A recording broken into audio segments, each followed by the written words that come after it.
Hey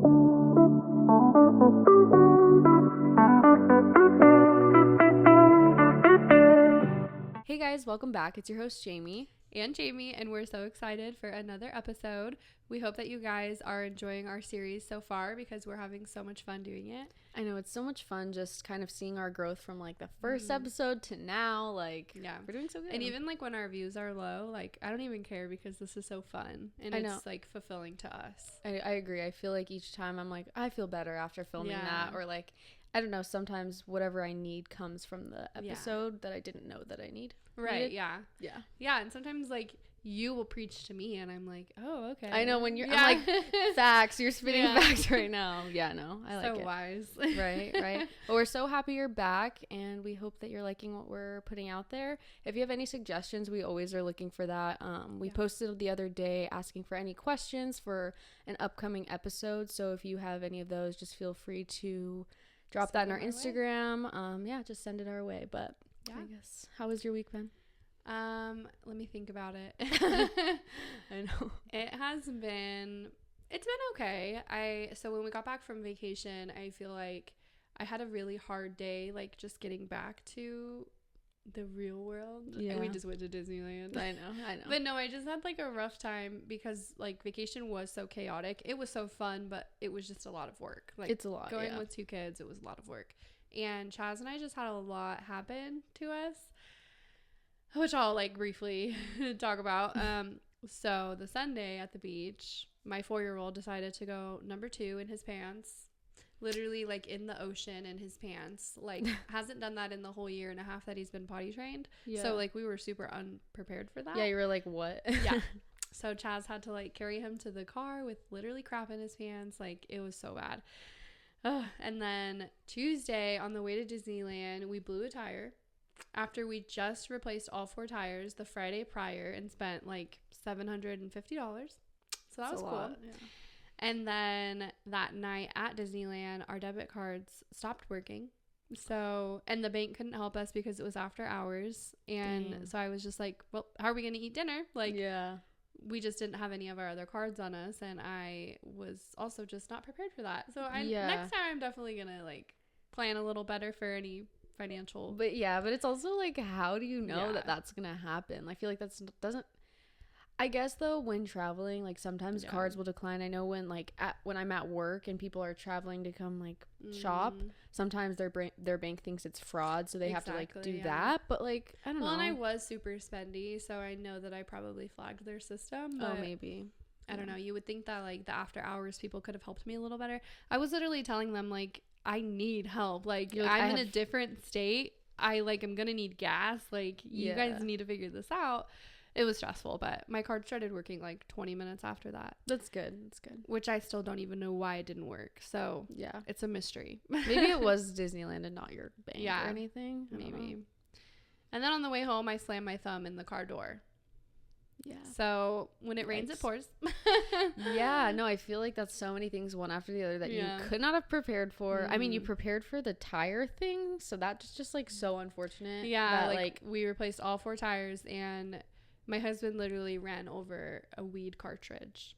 That's so what blew our tire. Like, so are you serious? Yeah, no, that's so. Oh, that's so he had to miss out on the first half of Disneyland because he was at Discount Tire and he was missing his son's birthday, so he was super bummed. Yeah, that sucks. Yeah, so I mean, overall, it was so much fun. It was just chaos, and I'm trying to learn how to like just flow with the chaos. Yeah, because most of the time, chaos just makes me feel chaotic and just overwhelmed. Like uneasy. Like when I don't have control of the situation, I kind of freak out. I need to work on that. Yeah. But no, I'm the same way. I feel like I kind of had that this week with like I've been kind of going through some health things that I'll kind of open up about. Is like I have had really painful like periods growing up and stuff like that, and I always like wanted to know why, because they're like a lot stronger than I think most of like my friends and all of that.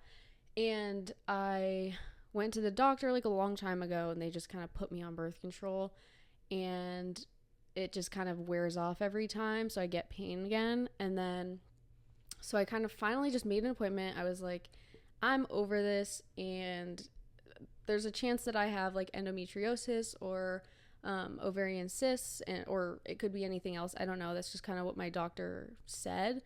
But that's brought like a lot of, my heart's beating really fast right now. Like, I don't know. I just get a lot of anxiety over it because like I've spoken before, like I do really want kids in the future, and that's something that like might be at risk. And I know that's me like jumping like so far ahead because I don't even know anything yet. Like I'm waiting for lab results to come back, and then I have an ultrasound scheduled, but like I did jump just like, okay, if I'm infertile, like what am I gonna do? Like I just need to slow down and realize like God's gonna get me through it. Like I may be scared now, but like at the end of the day, there are so many options out there. Worst case scenario, like there are a lot of options for me, and like I know I'll be fine. I just am like freaking out but I am trying to stop freaking myself out and just wait for, you know, as the results come in and things like that. So I've just been struggling with that. So my anxiety has been a little bit on the high, but I don't know. I've been trying to like,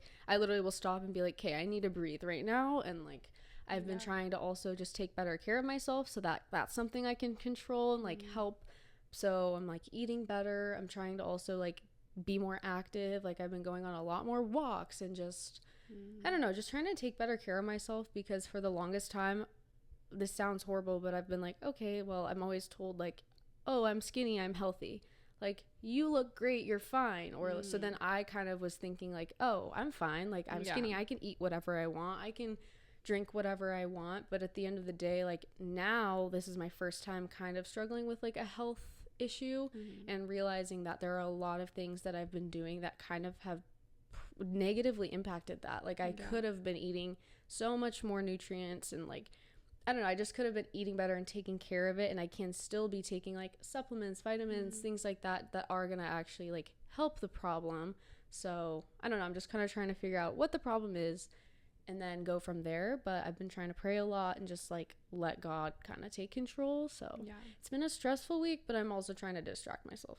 But you know, you definitely need to just find like comfort in this like waiting season that you're in, of like waiting for your results.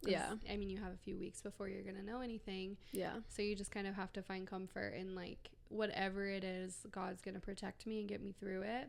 100%. And we are so blessed, like we have access to so many things, like which we don't even have to go there yet, you know. But so. I did go there. I was like, okay, there's like IVF, there's adoption, like there's a bunch of other things, and that's just like something I don't need to be worrying about yet. But it is nice to know like there are options, because I'm one of those types, like I know they say not to look up anything on Google, but I do, because I feel almost better if I do, because I'm like, I can prepare for any of the outcomes. So like if that's what I have, then I can prepare in certain ways. If something else is what I have, I can prepare in those ways. So it just makes me actually feel better, I think. And I know that's also because then I'll feel more in control, which is something that I definitely need to work on. I've said that before, like just not being in control of my life and realizing like I need to do anything that's going to glorify God, which we were talking about earlier. Just trying to live a more godly life in everything that we do. So I guess that kind of can lead into what we're talking about today, is like we today wanted to talk about friendship breakups. And this is something I think everyone goes through. I think everyone has gone through many times in their life. I have gone through that so many times. And it's a hard thing that I don't think anyone really talks about either, at least like how to get through it and how to find peace with it and how to genuinely like move on from it and not carry it for the rest of your life. Because breakups are talked about a lot, but I don't think friendship breakups are. And I think that's hard because it's like you grow up with all these people, these friends, and then like one day they're gone and you're like, I grew up with that person. Or it's like I had this person through my life at such a like important time, and like you associate a lot of memories with them, and like I don't know, I feel like I do a lot of things with my friends, so it's like there are a lot of memories associated with it, but it's so hard to just like move on from.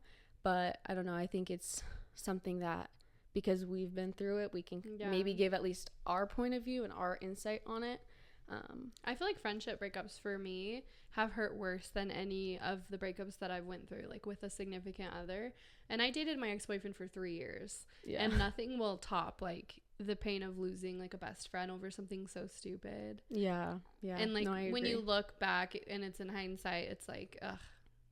Yeah. You mourn it, and it's just like, why did we allow it to just get to that level? Like 100%. Because it's like, what really, like something like that Yeah. really just ruined everything for us. Like, why was that the breaking point for us? Or like, I don't know. I think at the end of the day, just kind of having to remember that God had them in our lives for a certain time, for a certain reason, and times like that will pass. And unfortunately, we have to be okay with it, which sucks, but something really that I did before this episode, because this is such like a near and dear like topic to my heart, was just I went to the Bible specifically for more insight on all of this, so that I could speak a little more wiser on the situation, and not just like speak out of a place of like personal hurt, because there's a lot I could say, which we'll get to a little bit on this topic, but I just really want to make it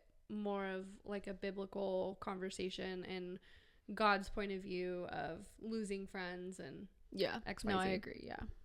So a few things that the Bible does say about friendships: God made us to be in community with one another, and God's design for friendship is that we would serve one another by lifting each other up.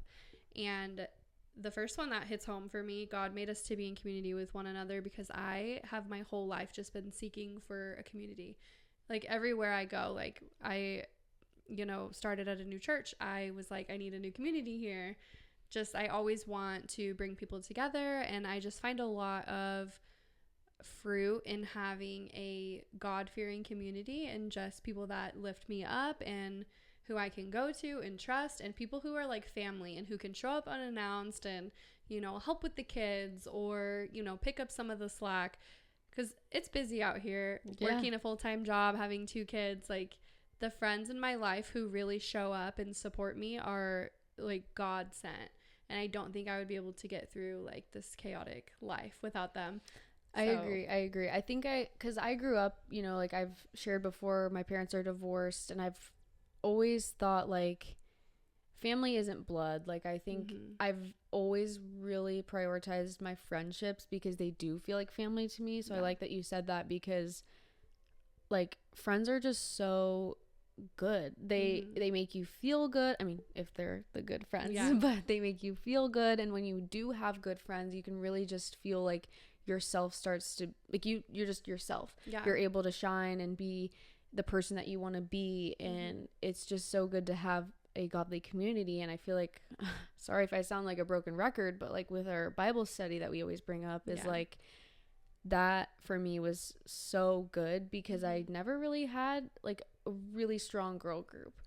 And in the past I have had obviously like girlfriends and things like that, but there was always drama and things like that. And I feel like finding a group of godly women, like we haven't had drama, nothing like that. And I think that's just been so helpful to build my character, and just like also they're there for me when like I really need it. And I know like they'll pray for me on the second I send a text that I'm worried or something. And I feel like that's also reciprocated. Like I feel just so inclined to like pray for them as well. And it's very much like a mutual friendship, and it feels very like we're all putting in the same amount of effort. So I think I think those are kind of the intentions that we set when we started the Bible study. Is we talked about like, we're not going to say praying for you. We're going to stop what we're doing when we get a prayer request, and we're going to pray. Yeah, exactly. And that simple thing alone is just like, wow, like you are so intentional, and like, I just love you. I know. I hold you dear to my heart, because I don't want to ever lose that friendship. Right. I've said on the episode with Haley, all these girls are going to be in my wedding. Like I swear if they do anything, I will not let them leave. No, I'm just kidding. You're stuck with me. Exactly. But I don't know. I just think that God had the intention for us to be in a community, and I feel that now that I have such a good one. And so I'm like, thank you, God, for bringing these people in my life, because it's changed me, and they've changed me in such good ways, because I feel like I finally am becoming the version of myself that I want to be, and my life has only gone up from there. So I really love that. And I also think, you know, the second part that you said, that God's design for friendship is that we would serve one another by lifting each other up. Just like you said, the prayers and the just being there for each other. It's, I don't know. It's like sometimes it feels like friendships can be like, okay, I'll do something for you if you do something for me. But when you find a good community, it's people doing things that without like, sorry, what's the word? Like, it's you doing something for someone without them, with no strings attached. Exactly, without them wanting anything in return or anything like that. And I just think that that's so selfless and exactly who like Jesus was and who he wants us to be. I think one of my favorite quotes that I heard a few weeks ago was, I want people that will love me when it's not easy to love me, or when it's not convenient to love me. Oh, I love that. The people who will love me through those seasons are the people that I really want to stick with, and I'll do the same for you. Exactly. Yeah. And just like Proverbs 27:17, as iron sharpens iron, so a man sharpens the countenance of his friend. I think so. It's actually funny that when I was researching friendships for this podcast, the first service that I ever attended at CCV was this, as iron sharpens iron. So when I was researching it, I was like, oh my gosh, like I haven't heard that in 5 years since I started going to church. And it's just like kind of silly that it came up when I'm researching for this podcast, but whatever. Yeah, exactly what you were saying. Like when you feed off of each other and you guys make each other better people, there's just so much like significance behind that. And it's just more intentional and meaningful. And especially when you get to like your early, so you're a young adult, I'm an old adult. No, you're not. But it's just like, for me, if I have you around my kids, like I consider you family. Like the people that I let in my life and are people that I'm letting have access to my children, and that's really important to me. Yeah. And the people for you that you're letting in your life, like they're shaping you, because you are in such crucial years of your like growing, and exactly, you are like solidifying your identity. And just to have, you know, healthy girlfriends around you is super important. And I think like, you know, me and you have both went through a lot of friendship breakups, which we'll get into. It was all very intentional by God, because 100%. He knew like, no, 8 years from now, whatever, 10 years from now, these people are not going to serve you anymore. Yeah. So why am I going to let them keep, you know, wasting your time? Exactly. They're wasting your time. Because, you know, I'm not always innocent. Like we all are a little toxic ourselves in friendships. So yeah, I mean, it's easy to be. Yeah. If I was removed out of somebody's life, I'm sure, you know, it was intentional by God. Yeah. I just don't think that anything is a mistake. 100%. Everything happens for a reason. And I think there are reasons that, like you said, we just aren't serving each other anymore. Yeah. And I think the hardest part is us understanding why. Yeah. And I kind of also want to add that I think along with having friends who are just like, you know, so good for you and things like that, another part is just holding you accountable. Like when you're not doing what's good for you, and when you're making mistakes and doing things that aren't on the path that God wants you, you need those friends to hold you accountable and be like, no, you shouldn't be doing that. Like that's not who you are, and just like keep you on that path to just becoming the best version of yourself. And to me, like I love getting like that, I guess, constructive criticism or whatever from my friends, because I just have like a drive to be the best version of myself, and I want to be a better friend, and I want to be a better like human and a better Christ follower. And so having friends that are holding me accountable, and you know, when I come to like, I'll text in our group chat that I'm having anxiety over something, or I'll text in my group chat in, you know, asking for advice or anything, and like I love hearing like, oh, well, have you thought about it this way, or have you thought about it that way? And I like love getting that. I love getting everyone's perspective, because that allows me to just see it in other ways and not have such a biased like opinion over it. And I think I don't know, I just think it's so important to be held accountable. And like I think right in the day and age that we're in, it's really easy to just get upset when someone is giving you that constructive criticism, or like when a friend is telling you you shouldn't be doing something. It's so easy to be like, I'm not gonna hang out with them anymore. Like I'm just gonna go on my own way, and like I'm not gonna listen to that. And I think it's it's that only hurts you. Yeah. It only hurts you to just stay in your lane. I think it's so important to get everyone's perspectives and like learn from what they have to say, because everyone has their own experiences that they learn from. So I feel like with having, you know, the experiences that we've had, I feel like we have a lot that we can say about our past, but I do want to start by saying that, like, we have no ill intentions for this episode at all. Like, this isn't aimed towards anyone, like, nothing. Like, we genuinely feel like because we've found such good friends and, like, such a good, secure, strong group that, like, we just want that for everyone else. Like, let's just love everyone. Like, you know what I mean? Yeah, and like I said, too, like, there's been plenty of times where I've been the toxic friend, so I would never sit here and be like, oh, I was terribly bullied or anything. No. Like, there's been plenty of times where I've said things that I shouldn't have said, or, you know, huge past issues with gossiping. Yeah. Personally, that got me in a lot of trouble, and I just haven't always been the greatest friend myself. But I think that, you know, from something, a gift that God gave me was the gift of self-awareness. Yeah. So I will sin and I tend to fall short, and I'm just very human. I'm as human as they come. But I'm very aware of everything that I'm doing. I know when I'm in the wrong. I'll admit to it. I will take full accountability, and I just want to be a better person. Yeah. And I literally asked a girlfriend a few days ago, won't go into too much detail, just if, you know, basically there was something that she withheld from telling me because she was fearful of judgment. And I asked her, do I come off that way? Like, do I make you feel like I'm going to judge you for your actions in a negative way?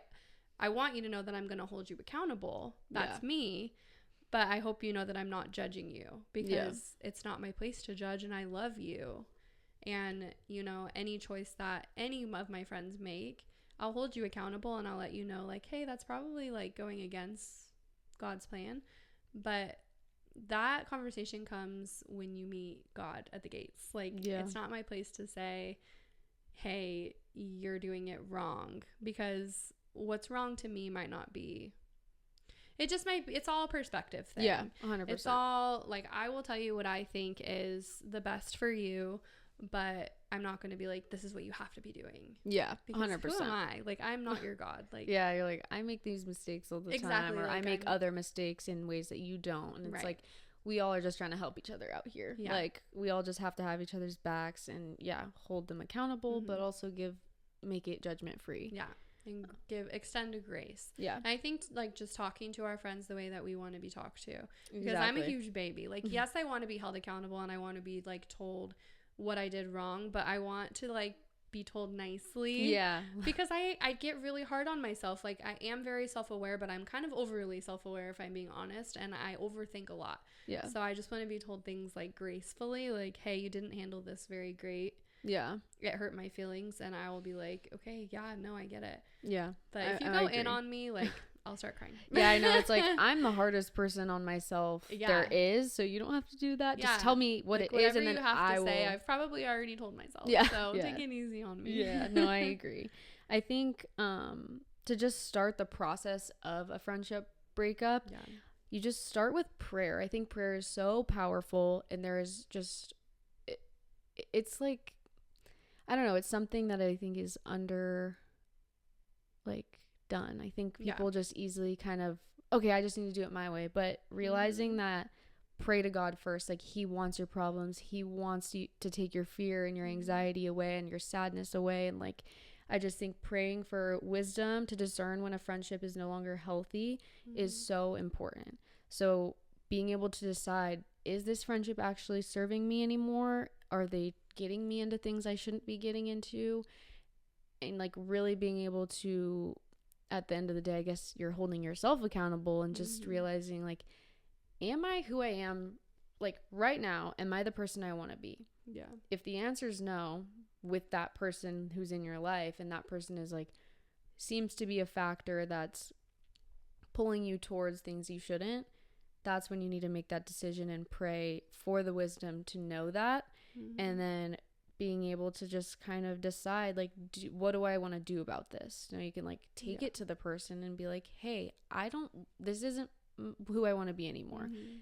However they come to you about that tells you a lot about their character. If they judge you for that, then that's kind of your sign, like, this isn't good for me anymore and I just need to walk away. Or if they're great, then great. You can be friends with people that aren't like you, but I do think that can get dangerous. Like, you can be friends with people who are doing a lot of the things you don't want to be doing, but at the end of the day, that can affect who you are, because then you will start to fall into those things.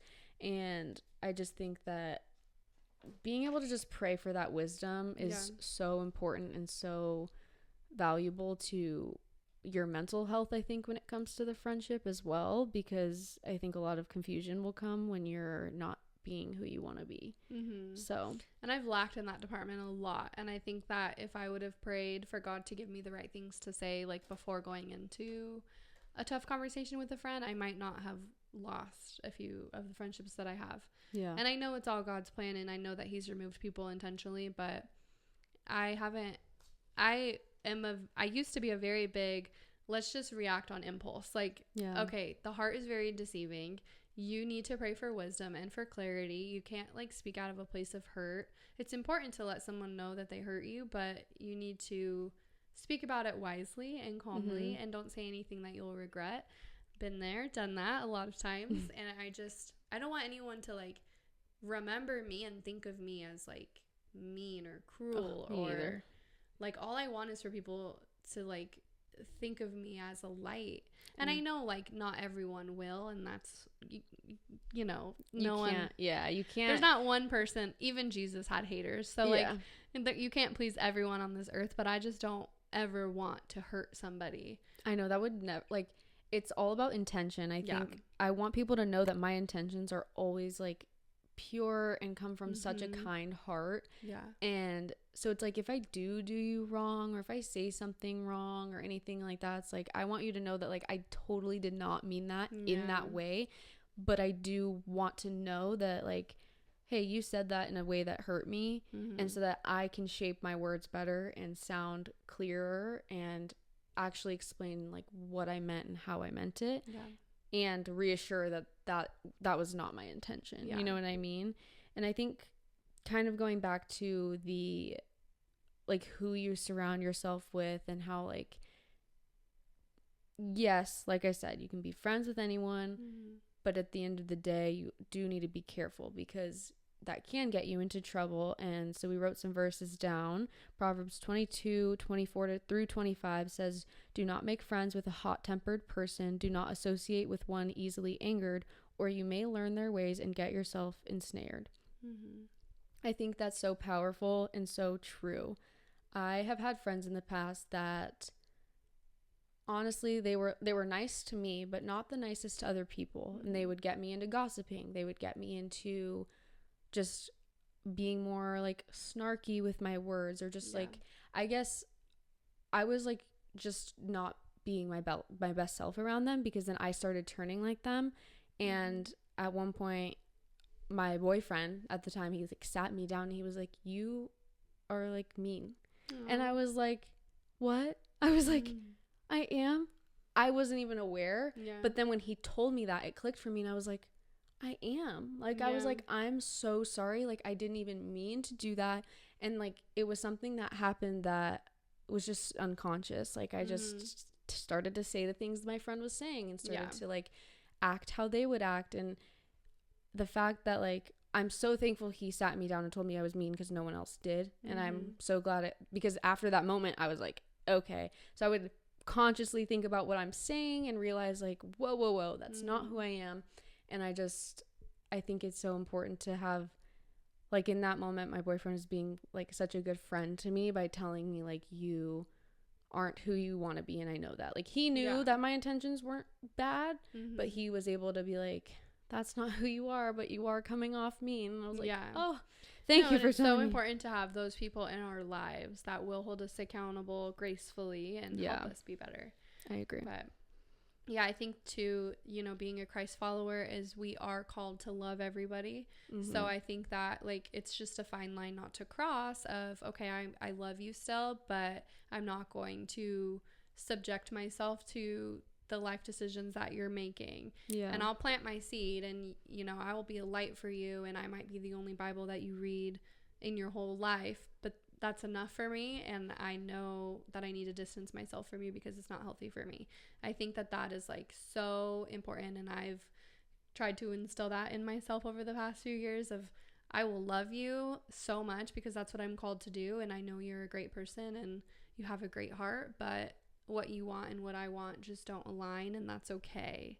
There's nothing wrong with that. I would always think like, well, there must be something wrong with me if I can't make it work. Like if I can't force this friendship and make it like truly align, there's something wrong with me. Like, yeah. I'm just, why am I so needy? Like, Yeah, why like, do I have all these expectations? Like, 100%. I always have really high expectations for my friends until I, you know, got to a point where I had like really good godly friendships, and I was like, oh, like those expectations they don't need to be there. Like they're kind of unreachable, and like let's just be. I think though that's like a self check though, is like those were also the expectations that I was holding myself at. Yeah. And it's like, why can't we just and like, I felt live? exhausted. Yeah. Like in those relationships and friendships that I thought like I had high expectations for because I was also having those expectations for myself. Yeah. I felt like I wasn't getting the same effort that I was giving, and then I ended up being just exhausted, and that's when I was like, this friendship is just so mentally draining me. And then I realized like, oh, it's me. Yeah, like I was like, I need double-sided. to exactly, like there's always two sides to it, and like realizing, okay, what am I doing that's adding to this exhaustion or this frustration? And I don't know, I think after kind of now reflecting, obviously it's like a lot easier now to say all of these things. When I'm in the moment, I was like, yeah, just so burnt out and frustrated, and it's so hard to just kind of let that friendship die out. But just kind of in the end, like it was for a reason. Yeah, obviously I see that now, but and I think it's growth when you're able to just like surrender it over to God and just fully accept like, okay, this friendship is no longer in existence for me, but I give it to you, God. And there's one quote that I love, that it's God removes people from your life because he heard conversations that you didn't. Yes. And a lot of times, like I said, like I've struggled with like, okay, it must be a me problem. Like why am I so hard to love? And like my friends are just like so easy to walk away. Like, why am I not that person that people are like fighting for? Like, I want to be in your life. But it's like, okay, well, one, that's not realistic. Because like I said, I might be the toxic friend and I might not be realizing it. But two, why am I questioning God's plan? And a huge one, you know, the most recent friendship breakup, I guess, that I've been through, which you're really aware about. Yeah, our families were so intertwined, and it like we didn't have like a falling out. We just kind of stopped talking, and you know, I was pregnant, and just her kind of abandoning our friendship, I felt very isolated, and I felt like, why did you ditch me? Like, I need you really bad right now. Like, I'm pregnant, I have a 3-year-old, I need help. Like, I trusted her to babysit Kason, which I don't trust a lot of people, and I would have loved her help, you know. Yeah. And still to this day, I don't know like what happened, like what.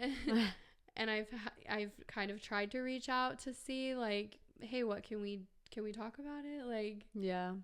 And I just don't think that it has aligned, but at the same time, I think that might be God's plan.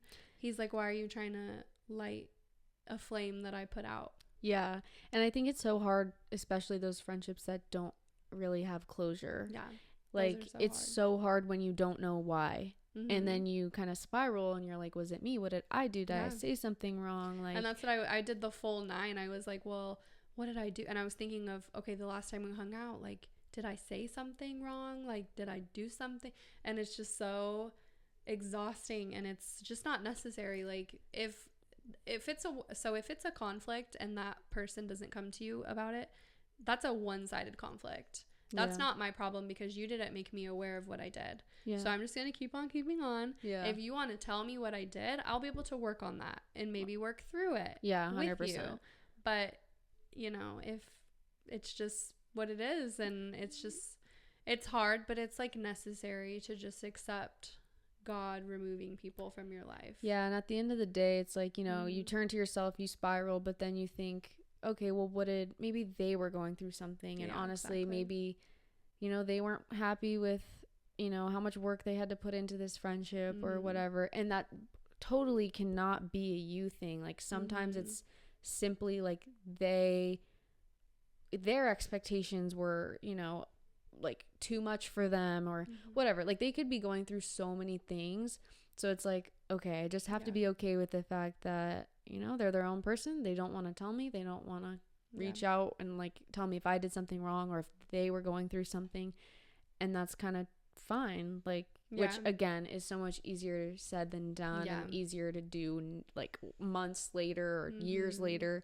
but at the time it's definitely hard to be like, we just aren't aligning, I have to walk away. Like, it is not rainbows. And well, and that, it's just weird because that friendship breakup, like, although it wasn't a breakup because we didn't have like a falling out, that one hurts the worst. Like, the ones that got verbally not great, the ones that ended very poorly, no, this one that had no closure hurts the worst. And I'm like, because it's just like, it's just not understanding.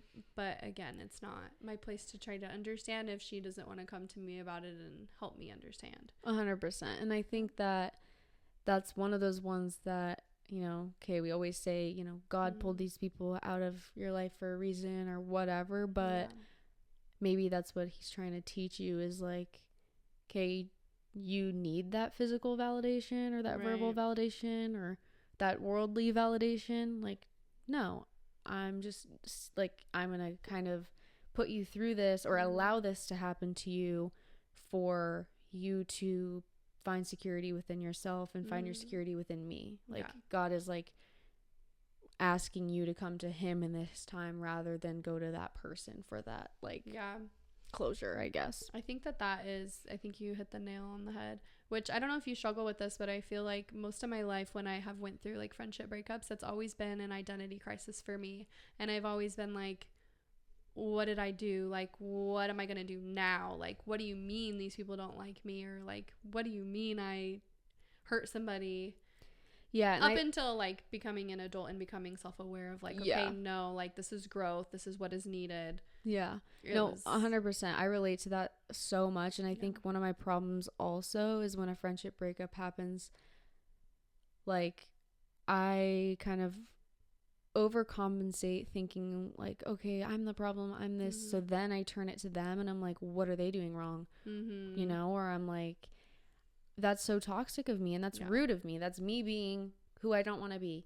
And I think that I kind of, you know, after the amount of friends I've lost, I finally got to a point of like, no, like, it simply is fine. Like, I don't know how or what I did, but like praying to God and just being like, God, I trust that you are going to take me where I need to go and you're going to take them where they need to go, and just fully letting God like rip the friendship apart if he has to. Like, that was something I had to realize.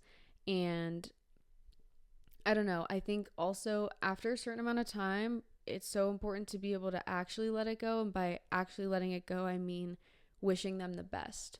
I think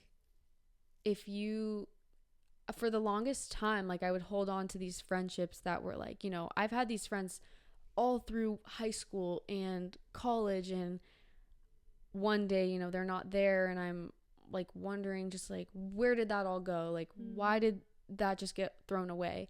But being able to now, no matter how dirty they did me, or I'm not even going to say that, how wrong the friendship went, because it's not one-sided. They didn't do me dirty. We both did each other dirty, okay?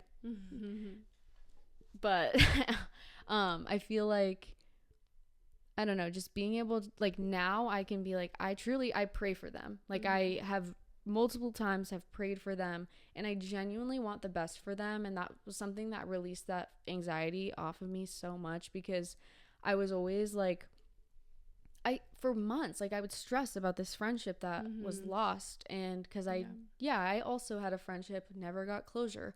And then I've had a friendship that I did get closure. And both friendships, because I experienced so much with them, I just was like thinking about it for months and months and months. And I had to realize, okay, it is going to take me time to heal because they were long friendships. Yeah. But at the end of the day, like, yeah, God heard the conversations I didn't hear, and also God has something better for me and might also have something better for them. And if that means our paths need to go opposite ways, let it be, you know? Like, yeah, I just kind of had to realize that, and then also I don't know, it's like, I'll be so honest. The first time I was like, you know what? I wish him the best. I used to say it all like petty and didn't actually mean it, but I kept saying it, and it like got myself to believe it. And now I do. Like now I genuinely wish them the best, and like, yeah. But I wish them the best from a distance. Like I don't really like want to reopen that. And I mean, if it happens, it happens, like in God's will. But I can truly still love them from a distance. And I think for the longest time I thought I just had to hate them. But like, you don't have to hate them, and hating them is exactly the opposite of Jesus and who God is and what they want.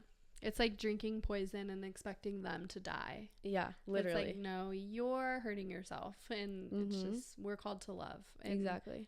Yeah.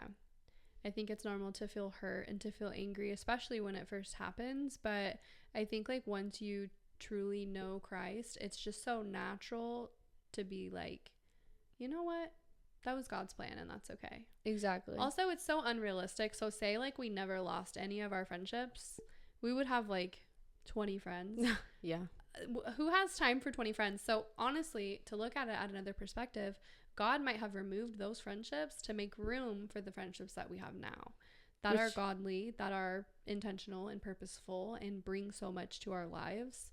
So that's just another way, I think, to look at it. 100%. And I am such a like dependent person on my friends. Like whoever like my closest friends are, I like grab onto them and I'm like, let's do everything together. Yay. Yeah. Let's like hold hands and skip. Like, okay, I need to relax. Like I have been on a journey the past, I would say like 3 years, of trying to like do things for myself. Yeah. And, you know, figure out what it is that I want to do for myself, and not just like, oh, my friend's doing it, okay, I'll do it too. Yeah, like what does Jamie actually like? Yeah, and like, I don't know, that's like my little identity crisis after each friendship. I'm like, who am I? Like, what am I supposed to, I'm supposed to do this alone? Yeah. Like, I can't cook breakfast alone. Like, you know, like, because I've had like these friends were really close to me where like I was doing everything with them. Yeah. And I think like that was just kind of my problem, but also it is helping now that the friendship's over. It's helping me to actually move on by, you know, learning who I am and what I can do on my own. Like, I don't know. I think that's something I'll still be continuing to work on, because I am still like that, but I'm trying to do things on my own. And self-aware queen. Yeah, I know. That was one of my New Year's resolutions, was go to dinner alone and a movie alone more often. Well, I've never done it, but I want to do it. Let's start at 1. And we'll start at 1. We'll go from there. But yeah, it's just, I don't know. And that's just the love that we have in our hearts, is we just yearn for a community and for girlfriends and for people to love us, because we have so much love to give.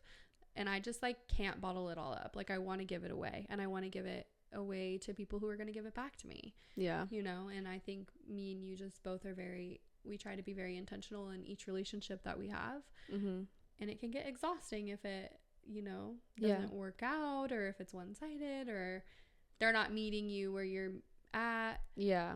But I think it just all ties back into keeping your eyes fixed on the Lord, and remembering that the only thing that's going to fulfill us is the love that we get from God. The only relationship that is eternal is the one that we have with the Lord. And every little pick that he's done out of our lives is intentional, and nothing was done by mistake. And that's just what I try to remember, is like, it wasn't a you problem, it was life.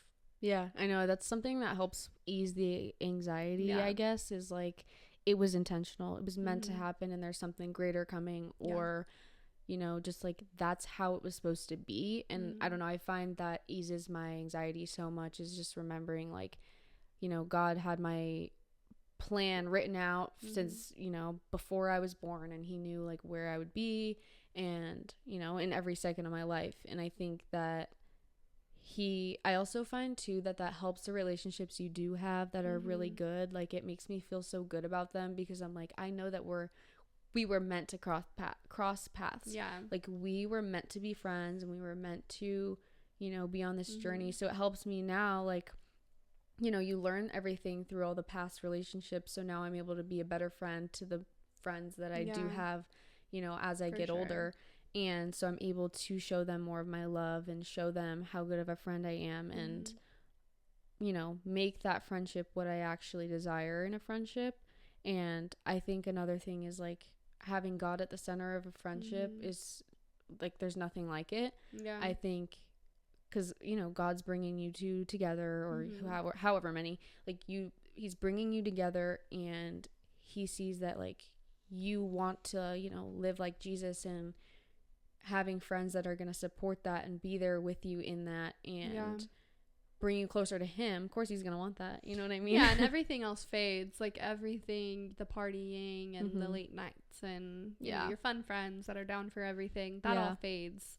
And the friendships that you have that will pray with you, that will take you to church, that you have a relationship through Christ with, those ones are the ones that really matter. Yeah. And I think it's taken me personally a long time to understand that, like, no, you need fulfilling friendships. You need people that are going to make you a better person. I'm very influential, which is kind of good, kind of bad. And I wouldn't say like, you know, you are who you hang out with. It is true to an extent. You know, I think I'm pretty secure in who I am today, but I do think when you hang out with people that don't have the same values as you, it's easy to fall short and to lose sight of yourself. Kind of like it's easy to lose your pink. And yeah 100%. I agree with that. I think that, I don't know, I feel like in all stages of your life, you're like mold, like you're just going to keep on changing your form. And, you know, I think whoever you I feel like I don't know. I'm thinking right now in my head of like a hand with mold, and whoever like your friends are all the hands that are like building you, and like God is there, right? He's the one making you, but like maybe the tools he's using or something, or is your friends. I don't know. That's kind of the picture I'm getting in my head of like, okay, what are you going to let really affect you and change you? And who are you going to let put imprints on your life and your heart? And I don't think people really put as much intention or care into who they choose to live their lives around. So I think it's so important to think, is this someone God would want to have in my life? Yeah. Now, I'm not saying like, don't be friends with anyone who's not Christian. Yeah, not at all. Yeah. Like, God wants you to literally love everyone. Everyone is God's son or daughter. And also seeing that, you know, God created that person so beautifully, and if they do me wrong, like that's the human part of them, but God still made them, and I'm still gonna love them where they're at. And you know, I think it's so important to just love everyone no matter how hard they hurt you, but at the end of the day realizing, do I need to step away? Yes or no? And really looking at their friendships is so important, instead of just kind of being like, it's fine, like I'll keep, you know, going back, or I'll keep putting up with this, like it's fine. I don't know. I think that has a lot to do with mental health in today's society. And I think one of our main, you know, purposes of being on this earth is to glorify God. So it's like, is this friendship glorifying God? Glorifying God is what we're doing right now, glorifying God, or am I being of the world? Yeah. And that's also something that I've like really have been more intentional about. And when you start being intentional about these things, like you find yourself being physically uncomfortable when you're in these situations, and like with a pit in your stomach of like, this isn't right for me anymore. Like, this isn't what I want to be doing. Yeah.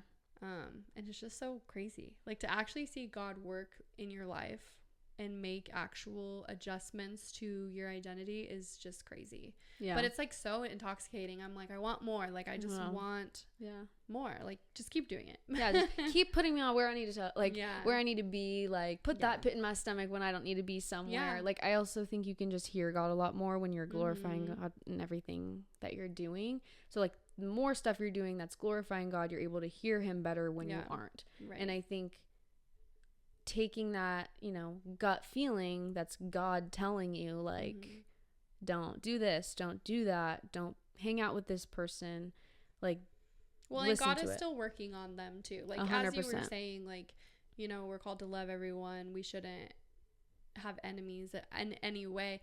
You know, just because someone doesn't align with us, like, God is still doing work on them, maybe. So it's not our place to be like judgmental. Or a lot of people, you know, there's a stigma with Christians are just judgmental, and, you know, if you don't follow what I follow or love what I love or preach what I preach, then I don't accept you. And that's just such a skewed version of who we are as Christians. Yeah. And I just don't think that that's what God wants. And I think it hurts God's feelings when we treat 100%. His people that way because of their sinful nature. I have a sinful nature too. We're all humans. Yeah. You know, I think it's so hard. It makes me really sad, actually. Like, I bring this up a lot to you. It just makes me so sad when, like, there are people who call themselves Christians out there that are twisting the Bible how they want it to be twisted. Yeah. And then they treat people completely, like, opposite of what the Bible's literally saying. Yeah. And it's like, no, you're doing this, like, so wrong. You're doing this so backwards. Like, okay, you're trying to bring people to God by what? Forcing them? Yeah. It's love thy neighbor, not love force whoever you want when it's convenient for you. Exactly. And it's like, okay, you can't do that. Like, you can't, by, like, forcing them or anything like that. Like, that just doesn't work. It just makes me so sad. Like, I get heated over this. I think too, like, it's easy to just, like, be prideful and be like, no, like, to be judgmental and to be holding people at a standard of, like, this is what I expect the people in my life to be like. I think that that's pretty easy, but I think the closer that you get to God, the more natural it is to let that go. Yeah. And I honestly think, like, following Jesus makes you a better person. It makes you a smarter person. It makes you a more loving person. Yeah. And everything just comes a little easier. Because I remember I would always be like, when I would be losing these friendships, like, why? Like, why can't I just be better? Like, what is wrong with me? What am I doing wrong? But now that I have Jesus in my heart, I know that I'm not doing anything wrong. I know that there's things that I need to be doing better to glorify my God. But I know that I'm a good person, and I find a lot of comfort in knowing that my identity is solid in Jesus Christ. It's not wavering on who likes me or who doesn't like me, or, you know, the opinions of other people. And I don't know. I could go on forever about this topic because I'm so passionate about it. I've struggled a lot with girlfriends in my life. I have one girlfriend, shout out Corey, my longest friend, 10 years. And that's kind of sad. I'm 28 years old and my longest friendship is 10 years. That's okay. I think a lot of people don't actually have that. I think it's so much more common that, like, you lose friends so often, which sucks. Yeah. So it's like, let's make a change. Let's do better. Yeah. Let's be better humans. Well, and that's the thing. Like, Corey has loved me in every version of myself because we all change. We all evolve. Every single version of Jamie, she has loved me unconditionally. And that's, like, what I love about her. Yeah. And that's, like, that's how I want to be. I want to just love unconditionally. I want to love like Jesus and just extend people that love that I'm given from our Father. Yeah. I think that's also, like, I don't want anything we're saying to get twisted of like, walk away when they're not treating you a certain way. Yeah, like, no, I think you also have to decide and discern, do I need to be there for them as a Christ follower and show them God's love and be like, hey, I'm here for you, but I'm holding you accountable. Like, kind of what we were saying earlier, like, it's being able to show them God's love in the way that they need it if they aren't Christian. And if they are, I think everyone kind of deserves to feel the love that God gives and like how God wants friendships to be. Yeah. And so especially if they aren't Christian or don't know God personally, then it helps them to see it from you. And I think we're all vessels. Yeah. Like, it's just super important to know that God speaks through us a lot of times. Yeah. And to just take that and run with it, and to be a good person, and to bring people to Jesus, not like pull them away from him. 100%. So yeah, I feel like we could talk about this forever. That was tea. But yeah, I just want to say thank you so much for listening. Again, if you have any questions, just let us know, and send any prayer requests our way. Yes, we love you guys so much, and we'll see you next week. Bye.